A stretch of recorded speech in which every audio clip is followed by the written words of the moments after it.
To all my young people out there, please, please, please do not value materialistic things. And I'm pretty sure all my old people out there can back me up on this one, because they probably made this mistake as well. At the end of the day, we all humans. We all want to be important. We all want to fit in. We all want to be in certain groups. But at the end of the day, we can't do none of that shit without finances. And a lot of people ain't put on game with finances before they actually get out here in the real world. They just see stuff and they want to buy. They don't got no financial management skills. They don't know about credit. They don't know how to manage their finances. Some people don't even know what credit is and how it works, like the system or the banking system. They don't know what that shit is. But the reason I tell y'all not to value materialistic things is because at the end of the day, you making whoever own that brand richer and you stay poor. Because if you don't own no assets and you work in a job and you taking your hard-earned paycheck, and I want y'all to keep this in mind. If you work in a 9-to-5 job, every time you buy an expensive purchase, think about all the hours it took for you to pay for that thing. That's what switched my mindset on shit. I had to work 80 hours for this.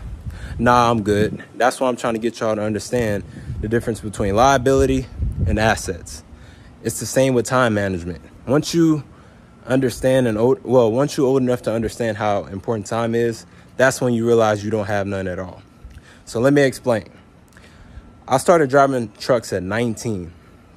At 19, I got in my first truck. I got my first trucking job. I was 19 at the time. Crazy, right? And with that trucking job, I was a delivery driver. And I worked at that job for about 2 years.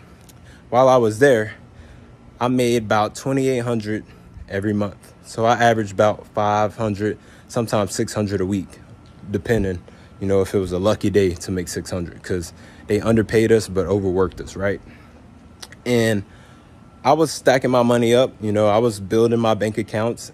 I know $2,800 ain't a lot of money to some people, but to some people that's a lot of money, right? And I was young, so I'm like, okay, I'm stacking this bread. I had friends in the city. My dog, my homeboy, A-Rod told me about designer. Y'all, I come from the South. I'm from the South, and I grew up in this small-ass country town.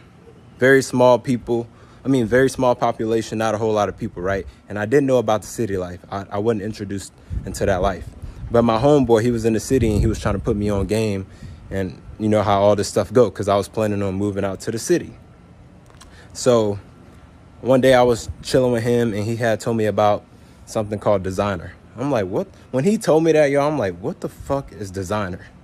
Like, what is designer? And he showed me what it was, basically like clothing and, apparel stuff that people use, everyday use, right? And I was used to shopping at Burlington, TJackk, cheap, where you ain't got to spend a lot of money.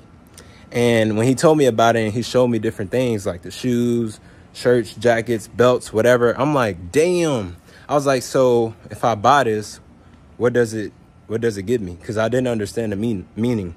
And he said, nothing. It just shows other people that you get money. I'm like, oh, so if I buy these pair of shoes, these Louis Vuittons, people gonna think I got money. He's like, yeah, basically. So I'm like, all right, bet. So it was like a few weeks in at my new job. Keep in mind, y'all, I told y'all I made $500 at that job. $500 to $600. A few weeks in, when he told me about it, the next day I was browsing. I'm like, man, I'm gonna get something, because at the end of the day, I want to show people, hey, I'm getting money. Back then, I thought that was a lot of money, right? Because I don't come from a whole lot of money. So I was in the building stage. So I took one of my checks.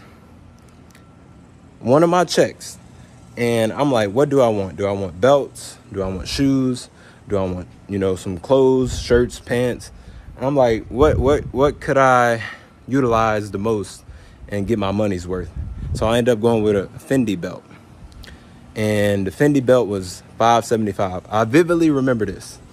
And my paycheck was like $505. So I had to use that full paycheck and my paycheck from the last week to pay for that belt. When I paid for that belt, I'm like, okay, I'm waiting for it to come in. Came in, I put it around my waist. I'm like, what the fuck? I'm like, it don't do nothing. I thought it was like a superpower where people was just going instantly like, oh, he got money. And that wasn't the case. I went out in public, y'all. Keep in mind, I'm young. I was proud to wear that belt. Very proud. Everywhere I went, I tucked in my belt. I ain't never tucked in my belt before, except when I went to church. So I'm thinking like, oh yeah, they gonna see this Fendi belt. They gonna know I'm getting money. You know, girls gonna want to talk to me. Guys gonna want to hang with me. All of that shit. The dumbest shit. And none of that happened. And I still have that. Well, I still have that belt till this day. But the point I'm trying to make, y'all, is buying that materialistic shit didn't get me nowhere but a loss on money that I couldn't get back. Or I couldn't get back at that time. So what I'm trying to tell y'all is, hey, don't trade your hard-earned time for materialistic things. Get you some assets going that can pay for shit like that. Starting a business, invest into real estate, crypto, whatever it is that you think you can make passive income on. That's how you pay for these materialistic things. Same that go with car, same that go with houses, jewelry, whatever. Make sure you got some assets going before you go out here and buy these materialistic things.